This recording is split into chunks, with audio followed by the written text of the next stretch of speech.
Hello. I'd like to talk about something that's, I suppose, a very common subject, but I'm watching things happen on social media. I'm watching how we use social media. I'm listening to all the messages I get on my messenger service. And I'm observing myself aging. I'm 51. And I remember my mom looking at me when I was 10 or 11 or 12 and, telling me to cherish my skin and something about my eyes, sort of, the skin here being tight, and when you pinch it, it bounces back really well.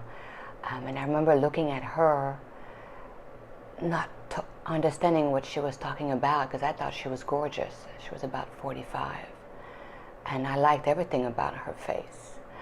I didn't understand why she was telling me to cherish this youthful look.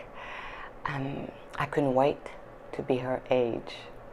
I couldn't wait to have more cheekbone definition. I have my round face, and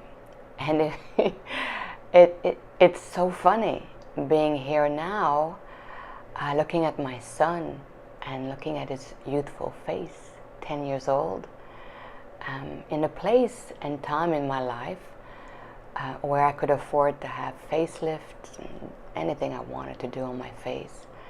And sometimes looking at that, looking at the social media, so much attention, always. It's not that new, but technology has made it that you can easily pretend you're not aging with all these filters. Everybody's a movie star. We all have our little bubbles. We live in our little network where we feel big and where we can pretend a lot. Good pitches out there. And it's focusing on staying young and youthful and anti-aging. Even spirituality is hijacked in the name of achievement and comparison and competition automatically. Achievement, of youth, beauty, perfection, physical perfection on any levels, intellectual perfection, the house, the success, the written books. No matter what people seem to be doing nowadays, it's never enough. You have to be famous. It just never seems enough to simply be well, simply be at peace with oneself. And you have to show that you're at peace with oneself.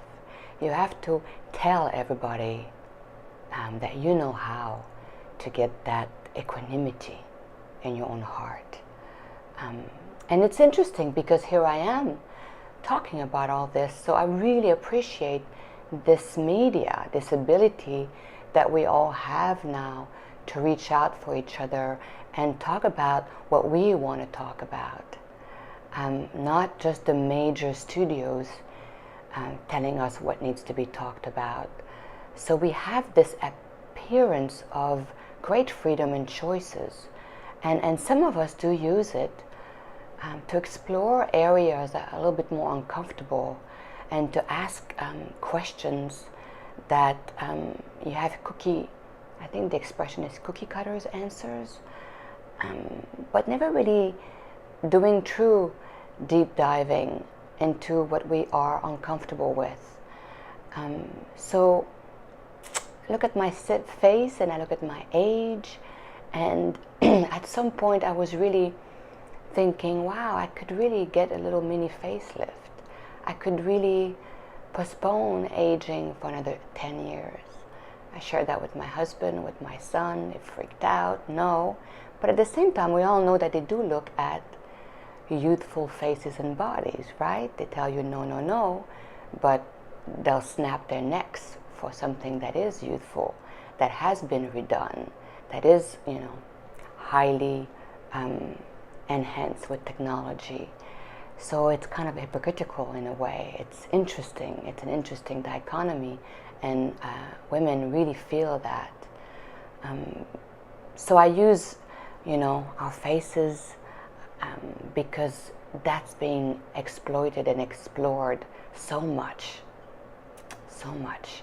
It's not enough to be youthful. Now your mouth has to be huge. On and on it goes, where our eyelashes have to be huge, our hair has to be, shiny and thick, and every decade it's a new haircut or hairdo, that's the thing. And it's just this constant, never enough. And that expands into what happiness is supposed to be. So it's always about success. So often in modern times, it's about success. It's about achievement. And I'm not saying that success and achievements are wrong at all. I work for Beachbody, and we have a company that sells products that helps so many people. And we could not help that many people if we had not succeeded in some ways. So it's interesting trying to be honest and yet not take away the beauty and value that all these technology advancement and the ability for each person to now participate for themselves in putting out their products, topics that they cherish, that helps them. So it's a nebulous area, and it's so easy to be rebuked and laughed at, or pushed back or criticized if you go in that area. What's wrong with being healthy? What's wrong with working out? Nothing at all. I, again, work with a company where we encourage people to train and work out. But training and work out and looking hot and sexy in your workout outfits, in your yoga outfits, is not equating to a true peace at heart. Does not necessarily mean that you really are learning to not be so reactive to the events that come your way. How surrendered are you to your own life when stuff happens that hurts? Some hurts a little bit, some hurt a lot. How at peace, how often can you hit these moments and say, thank you, I have no complaints whatsoever. I forgot who said that. One of the individuals that I listen to on a regular basis, I forgot who, talked about a story like that. And I think the masters gave his students the homework of saying, thank you to everything. I have no complaints whatsoever. It's a wonderful story, and it's something that really hit me. How often can I do that? Not talk about it, not show people how I don't complain, how I come back on top, how I made a huge success out of, this event, and nothing wrong with that. Again, it's a nebulous area, but I think it's important to remember that healthy spirit in the body is really these very mundane moments in our lives, and these great, difficult challenges that present themselves are the very substance of spirit at work, of God at work, of all that is at work. These moments, these little daily moments, the routine, the sleepless nights, the worries, the getting pissed off at people driving on the road, frizz in your hair. There's a whole market. There's thousands of products to eliminate frizz in our hair. Why do we have a battle with frizz in our hair? It's become so important to have this smooth look on screen. Now, is it terrible to want to eliminate frizz in your hair? No. But if that becomes very important in our lives, we could stop for a moment and assess what that's all about. So I just wanted to bring it up. I'm not immune. As I was saying in the beginning of this video, I watch myself age. I know all the stuff I can do. And I always postpone doing these things. Not because I'm against them at all. I totally get it. I may do it one day. But I keep postponing. Because I know that this is it. These moments, these aging, these lines, the daily events of my life, small and big, that is it. This is how I will learn to find peace and equanimity and compassion and love for my life, for myself, to focus on creating joy just like that. Not because I finally pulled my face and gained 10 years of a youthful look, but just because I learned to enjoy playing with my son, taking a walk, watch a stand-up comedian made me laugh, having lovely simple conversation with my husband, checking on my nephews, listening to youthful voices, listening to my son sing. How much creative, joyful moments can I embrace so completely, so deeply, that this is where I get the love of myself and the love of life, as opposed to criticizing the days that are passing, that are aging me, criticizing my tricep,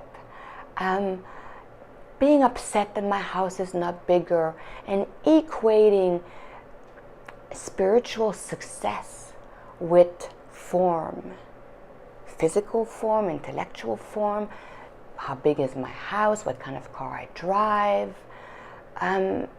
It's just a slippery slope. It's a dangerous place. It's easy to confuse one for the other, or have a medley of it, which take away the purity and the strength of the lesson if you really surrender. So it doesn't mean you don't work out. People love to play opposite when you speak this way. I'm not saying don't work out. I love working out. I love training. I love moving my body. I eat healthy. I love to take care of myself. I really want this temple, this recipient of my soul, to be healthy and able to evolve within my spirit, to allow my spirit to grow within it. So I love taking care of it. So you can do all of it. You can even pull your face. You can even check and fix what you feel needs fixing. But take a beat before you do it. As I'm taking a beat right now myself. Take a beat, and at least let's be honest about it. Let's understand that in this aging process, there are deep truths to explore, profound gifts to gain, that could truly allow us to not care whatsoever about the face, about the boobs, about the legs, about the hair. Take care of it because you love it. Take care of it because it was given to you. It is a blessed divine miracle. Women giving birth, men watching the birthing process. We know it's a miracle. It's important to honor that. But let's take a beat. Let's not pretend that we are not avoiding something that it's unavoidable. It will happen. And eventually the body might not even match the aging process of the being, the maturity, But we may miss beats and ways to truly fall in love with life as is. Thank you. I have no complaints whatsoever. Thank you for exploring this with me. Be well.